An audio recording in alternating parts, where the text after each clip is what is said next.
Haryana STF की team ने Lawrence Bishnoi gang के एक ऐसे सनकी शार्प शूटर को गिरफ्तार करा है जिसने दिन दहाड़े बमबिहा गैंग के इस शूटर को गोलियों से भून दिया।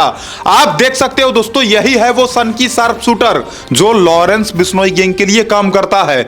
आज के इस वीडियो में आपको हम बताएंगे दोस्तों आखिरकार इसे कैसे गिरफ्तार करा गया, साथ ही साथ किस तरह से इसने अपने दोस्तों के साथ मिलकर अपना दुश्मन बमबिहा गैंग के एक शूटर को गोलियों से भून दिया था। उसके अलावा आपको याद होगा दोस्तों, अभी कुछ समय पहले डाकू जगन गुर्जर ने लॉरेंस बिश्नोई को धमकी दिया था।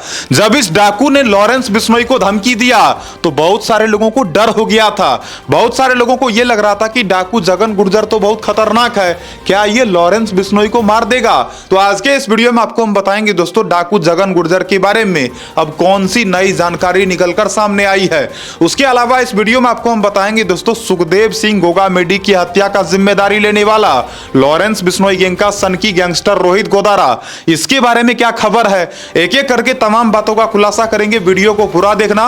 लेकिन इससे पहले आप सभी भाइयों को नमस्कार, प्रणाम, आदाब, सत श्री अकाल, जय श्री महाकाल दोस्तों। और इस वीडियो को देखने वाले सभी भाइयों और सभी बहनों को हमारे तरफ से दिल से सलाम। सबसे पहले आपको हम बताते हैं दोस्तों किस तरह से लॉरेंस बिश्नोई गैंग के एक शार्प शूटर को गिरफ्तार करा गया। यहां पर आप साफ साफ देख सकते हो दोस्तों, यहां पर आप लोग देखो दोस्तों, इसका नाम बताया जाता है दीपांशु है। दीपांशु के ऊपर हरियाणा पुलिस ने 5,000 रुपये का इनाम रखी थी। आपको बता दूं दीपांशु के बारे में बताया जाता है ये हरियाणा के सोनीपत के नाहरी गांव का रहने वाला है। बताया जाता है दोस्तों ये नाहरी गांव के अंदर पहले से ही कांड करता था, यानी कि शुरुआती समय से ही इसे अपराध करना पसंद था और बाद में दोस्तों अपराध करते करते इसका कनेक्शन लॉरेंस बिश्नोई गैंग से जुड़ गया। आपको बता दूं लॉरेंस बिश्नोई गैंग से जुड़ने के बाद इसने कई तरह का कांड करना शुरू कर दिया। हालांकि बताया जाता है लॉरेंस बिश्नोई गैंग का गैंगस्टर मोनू डागर से ये पहले जुड़ा और मोनू डागर से जुड़ने के बाद ये लॉरेंस बिश्नोई और उसके गैंग के बदमाशों के लिए कई तरह का कांड करा। आपको बता दो दोस्तों 1 अक्टूबर 2023 की बात है जब दिन दहाड़े गैंगस्टर दीपक मान को गोलियों से भून दिया गया। दीपक मान के बारे में बताया जाता है दोस्तों ये बमबिहा गैंग के लिए काम करता है। साथ ही साथ दीपक मान भी एक बहुत ही खतरनाक शूटर था। दीपक मान के बारे में बताया जाता है इसने पंजाब के अंदर कई तरह का कांड करा था। हालांकि पंजाब पुलिस के हत्थे ये चढ़ ही नहीं रहा था। पिछले कुछ साल से पंजाब पुलिस इसे पकड़ना चाहती थी लेकिन ये फरार चल रहा था। और आप सोच सकते हो दोस्तों जिस बंदे को पंजाब पुलिस नहीं पकड़ पाई उस बंदे को लॉरेंस बिश्नोई गैंग के बदमाशों ने पकड़कर उसे गोलियों से भून दिया। आपको बता दूं 1 अक्टूबर 2023 को जब इसके मरने की खबर निकलकर सामने आई उसके बाद तो बमबिहा गैंग के बदमाशों का दिमाग हिल गया, क्योंकि दोस्तों दीपक मान भी कोई ऐसा वैसा गैंगस्टर नहीं था, ये भी दिमाग से बेहद सनकी था। और आपको बता दूं इतना ज्यादा सनकी था कि दिन दहाड़े ये किसी का भी मर्डर करने का ताकत रखता था। लेकिन दोस्तों दीपक मान को जिस तरह से हरियाणा के सोनीपत में लॉरेंस बिश्नोई गैंग के तमाम शूटरों ने इसे गोलियों से भून दिया और इसको मारकर खेत में फेंक दिया गया। दोस्तों बाद में जब आसपास के लोगों ने इसके लाश को देखा तो लोगों का भी दिमाग हिल गया।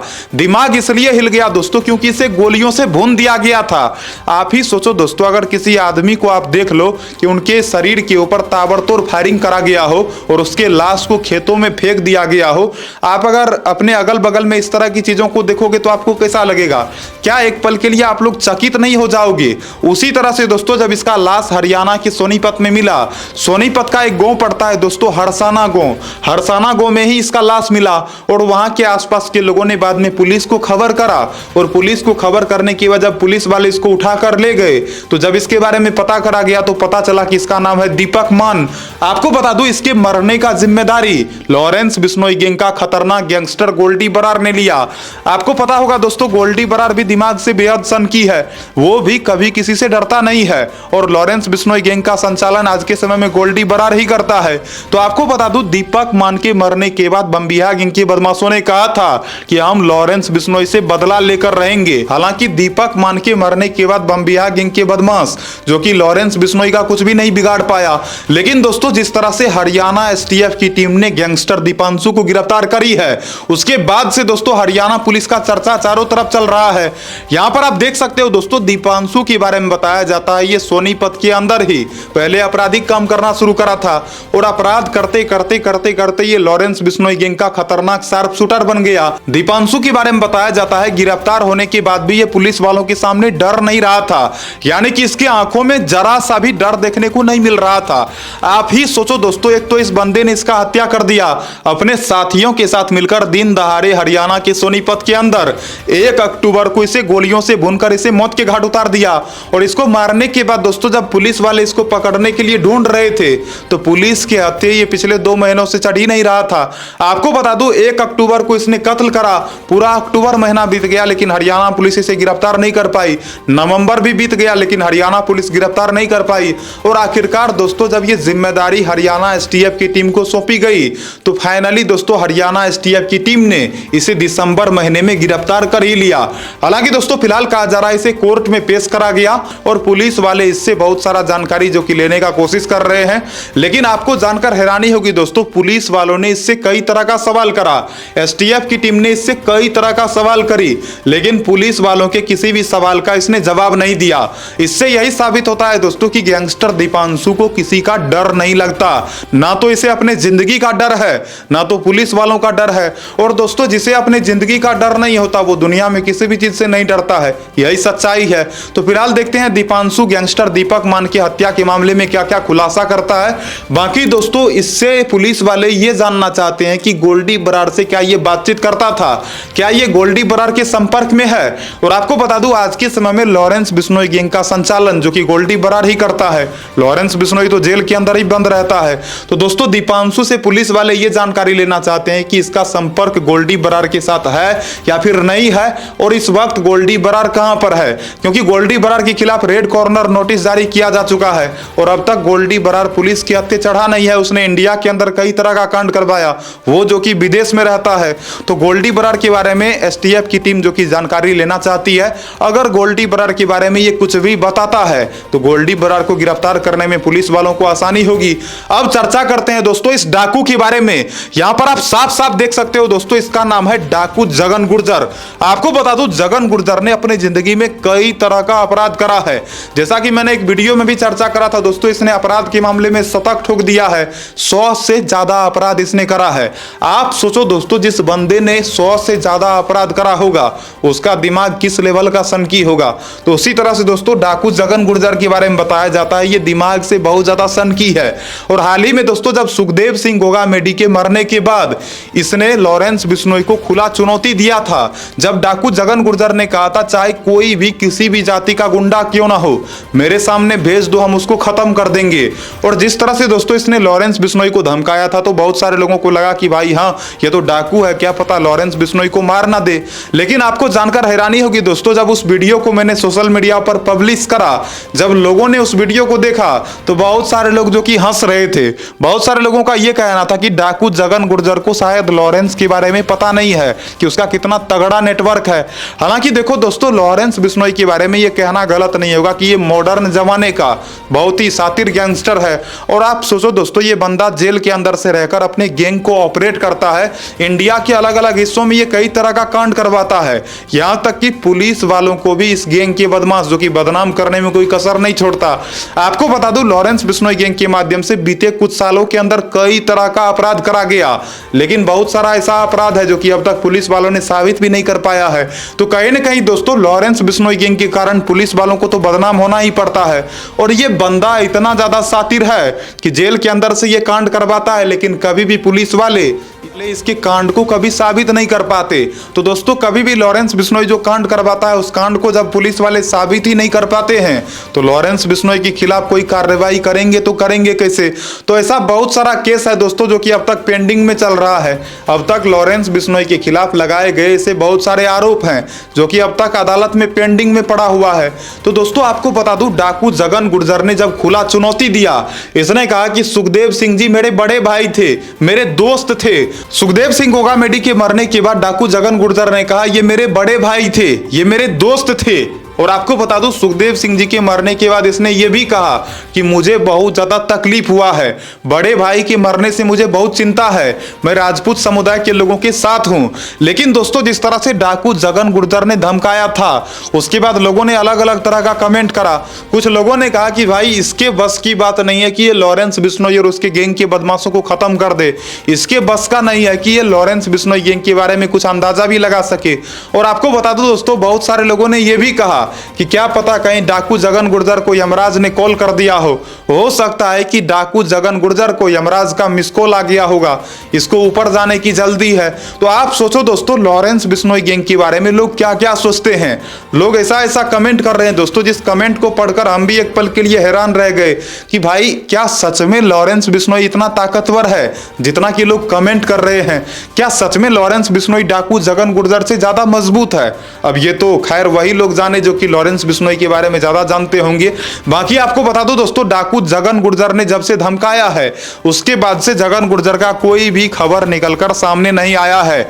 इसका मतलब यह है दोस्तों कि डाकू जगन गुर्जर जो कि केवल और केवल सोशल मीडिया पर सुर्खियां बटोरना चाहता था, इससे तो यही साबित होता है दोस्तों कि डाकू जगन गुर्जर बस ऐसे ही बहाना मार रहा था। सुखदेव सिंह जी के मरने के बाद डाकू जगन गुर्जर ने सोचा होगा कि भाई चलो कम से कम लॉरेंस को धमका देते हैं, सुर्खियां बटोर लेंगे, हम हाईलाइट हो जाएंगे, फेमस हो जाएंगे। तो आपको बता दूं, बहुत सारे लोगों ने साफ साफ कह दिया है कि डाकू जगन गुर्जर का इतना हिम्मत नहीं है, इतना ताकत नहीं है इसके पास कि ये लॉरेंस बिश्नोई गैंग से टकरा सके। तो फिलहाल डाकू जगन गुर्जर के बारे में यही सबसे बड़ी खबर है। अब चर्चा करते हैं दोस्तों सुखदेव सिंह गोगामेडी जी की हत्या का जिम्मेदारी लेने वाला रोहित गोदारा के बारे में। यहां पर आप साफ साफ देख सकते हो दोस्तों, यही है रोहित गोदारा। रोहित गोदारा ने राजस्थान के दो चमकते हुए सितारों का कत्ल करवा दिया। एक तो राजू ठेहट भी बहुत ज्यादा फेमस थे, सोशल मीडिया पर उनका भी खूब चर्चा चलता था। और राजू ठेहट के बारे में दोस्तों ऐसे बहुत कम ही लोग होंगे जो कि नहीं जानते होंगे। राजू ठेहट जो कि राजस्थान का एक उभरता हुआ चेहरा थे, लेकिन रोहित गोदारा ने राजू ठेहट का कत्ल करवा दिया। दिसंबर 2022 में राजू ठेहट मारे गए और राजू ठेहट के मरने के बाद भी जिम्मेदारी लिया था रोहित गोदारा ने। इस रोहित गोदारा ने कहा मैंने ही राजू ठेहट का हत्या करवा दिया। और दोस्तों इसने यह भी कहा कि राजू ठेहट का हत्या मैंने इसलिए करवाया क्योंकि राजस्थान के अंदर वो खुद को दबंग साबित करना चाहता था, राजस्थान के अंदर वो अपना दादागिरी चलाना चाहता था और इसीलिए मैंने उसका हत्या कर दिया। और आपको बता दूं साल 2023 फिर से दिसंबर 2023 में आप देख सकते हो सुखदेव सिंह गोगामेडी जी का हत्या हो गया। तो सुखदेव सिंह जी के मरने के बाद भी रोहित गोदारा ने कहा कि राजस्थान के अंदर ये खुद को ज्यादा मजबूत समझ रहा था, हमारे दुश्मनों का साथ दे रहा था। तो आप सोच सकते हो दोस्तों, इस तरह से खुलेआम ये लोग जो कि हत्या का जिम्मेदारी लेता है और इस तरह के अपराधियों को पुलिस वाले पकड़ पाने में सक्षम नहीं हो पाते।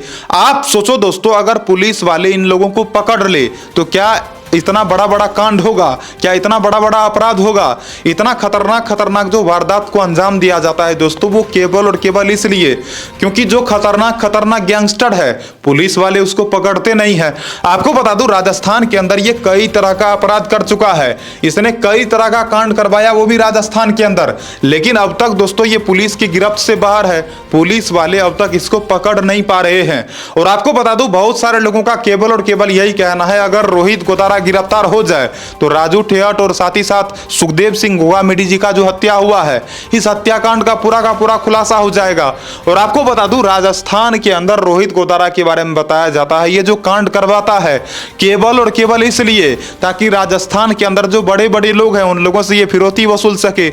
आपको बता दूं प्रत्येक साल ये किसी ना किसी बड़े आदमी का कत्ल करवाता है और वो कत्ल ये इसलिए करवाता है ताकि वहां के आसपास के लोगों के अंदर इसके प्रति डर हो, ताकि इसका दहशत राजस्थान के अंदर कायम रहे। और आप सोचो दोस्तों, दहशत कायम करने के लिए ये किस तरह का कांड करवाता है। तो सुखदेव सिंह गोगामेडी जी की हत्या के बाद अब तक रोहित गोदारा को गिरफ्तार नहीं करा गया है। ये अभी भी दोस्तों विदेश में मजे कर रहा है। ना केवल इतना बल्कि दोस्तों पता नहीं है आगे कौन सा कांड करवा दे। राजस्थान के अंदर कोई भी कांड करवाने से पहले ये किसी को सूचना नहीं देता कि मैं किसी का मर्डर करवाने वाला हूं, बल्कि दोस्तों ये पहले कांड करता है और कांड हो जाने के बाद ये जिम्मेदारी लेता है। तो राजस्थान पुलिस का ये जिम्मेदारी है दोस्तों कि इस तरह के गैंगस्टरों को जल्दी से जल्दी गिरफ्तार किया जाए। और जब तक दोस्तों इसको गिरफ्तार नहीं करा जाएगा तब तक मुझे या किसी को भी नहीं लगता है कि सुखदेव सिंह जी को इंसाफ मिलेगा। हालांकि दोस्तों सुखदेव सिंह गोगामेडी जी के मरने के बाद बहुत सारे ऐसे भी लोग हैं जो इनके खिलाफ निगेटिव कमेंट भी करते हैं। हालांकि ये अच्छे थे कि बुरे थे वो तो वही लोग जानते होंगे जो इनके साथ रहे होंगे, हमें तो पता नहीं, शायद आपको भी पता हो या ना भी हो सकता है। तो फिलहाल आपको बता दो दोस्तों सुखदेव सिंह गोगामेडी की हत्या के बाद इस डाकू ने धमकी दिया था और डाकू जगन गुर्जर के बारे में लोगों ने भद्दा भद्दा कमेंट करा। लोगों ने कहा कि ये डाकू बस ऐसे ही सुर्खियां बटोरना चाहता था, ये लॉरेंस बिश्नोई को नहीं मार सकता है, इतना इसके पास पावर नहीं है। बाकी मैंने आपको बताया दोस्तों, गैंगस्टर दीपक मान की हत्या के मामले में गैंगस्टर दीपांशु को हरियाणा एसटीएफ की टीम ने गिरफ्तार करी है। इसे सोनीपत के पास से ही गिरफ्तार करा गया है, लेकिन गिरफ्तार होने के बावजूद भी दीपांशु ने पुलिस वालों के सामने मुंह नहीं खोला है। यानी कि अब तक दोस्तों इसने पुलिस वालों के किसी भी सवाल का जवाब नहीं दिया है। साथ ही साथ दोस्तों पुलिस वाले इससे यह भी जानना चाहते हैं कि इसके साथ और कौन कौन शूटर था जिसने बमबिहा गैंग का गैंगस्टर दीपक मान का दिन दहाड़े गोलियों से हत्या करा था, गोलियों से भून दिया था। तो देखते हैं दोस्तों क्या क्या आगे जानकारियां निकलकर सामने आती है। जो भी जानकारियां आती है मैं आप लोगों को तो बताता ही हूं, और प्रत्येक दिन आप लोग हमारे वीडियो को देखते हो, इसके लिए आप लोगों को एक बार फिर से बहुत बहुत धन्यवाद। उसके अलावा दोस्तों एक और न्यूज है, एक बंदे को हाल ही में गिरफ्तार करा गया, एक नाबालिग लड़के को गिरफ्तार करा गया। अब सवाल यह आता है दोस्तों कि इस लड़के को क्यों गिरफ्तार करा गया। दोस्तों इस लड़के के बारे में बताया जाता है ये एक महिला के नाम से फेसबुक आईडी बनाया, एक फर्जी आईडी बनाता है। फर्जी आईडी बना करके दोस्तों वहां पर यह आपत्तिजनक फोटो, आपत्तिजनक वीडियो पोस्ट करता था। बाद में किसी आदमी ने उस महिला को बता दिया कि कोई एक लड़का है जो आपके नाम से फर्जी आईडी बनाकर आपको बदनाम कर रहा है। बाद में दोस्तों वो महिला थाने में जाकर शिकायत दर्ज करवाई। थाना में जाकर जब पुलिस वालों के सामने उसने शिकायत दर्ज करवाई तो पुलिस की टीम आकर फाइनली दोस्तों इस बंदे को गिरफ्तार कर ली। हालांकि दोस्तों इस लड़का का मैं फिलहाल नाम नहीं बता सकता क्योंकि ये नाबालिग है, और दोस्तों गिरफ्तार करने के बाद इसके मोबाइल को भी जब्त कर लिया गया। तो देखो दोस्तों इस घटना को मैंने आप लोगों के सामने इसलिए बयां करा क्योंकि आप में से भी ऐसे बहुत सारे लोग होंगे जो कि ऐसे लोगों को जानते होंगे जो कि लड़की के नाम से कोई फर्जी आईडी बना लेता होगा। आजकल दोस्तों आप लोग भी देखते होंगे फेसबुक पर, इंस्टाग्राम पर, इन सभी चीजों पर ऐसे बहुत सारे लोग हैं जो कि फर्जी आईडी बनाकर फर्जी वाड़ा वाला काम करते हैं, लोगों को ठगने का भी काम करते हैं या फिर लोगों को बदनाम करने का भी काम करते हैं। तो ऐसे लोगों से सावधान रहे। बाकी ऐसे लोगों को ये वीडियो भी शेयर करें ताकि उन लोगों को पता चले कि भाई फर्जी आईडी बनाने का अंजाम जो कि बहुत बुरा हो सकता है। तो कभी भी किसी भी लड़की के नाम से कोई फर्जी आईडी मत बनाइए, किसी लड़के के नाम से भी फर्जी आईडी मत बनाइए। किसी का भी फर्जी आईडी अगर आप बनाते हैं, अगर साइबर सेल की टीम को पता चलती है तो साइबर सेल यूनिट की टीम आपको गिरफ्तार कर सकती है। तो हमेशा सावधान रहे, सतर्क रहें। बाकी हमारे साथ आप बने रहे और भी नए नए खबरों के लिए। मिलता हूं अगले नए वीडियो में नई खबर के साथ। तब तक के लिए राम राम, जय हिंद, जय श्री राम। आप लोग अपना ध्यान रखिए, अपने परिवार वालों का ध्यान रखिए, और प्रत्येक दिन दोस्तों मैं आप लोगों से कहता हूं आप लोग अपने स्वास्थ्य का सबसे ज्यादा ध्यान रखिए। मिलता हूं अगले नए वीडियो में।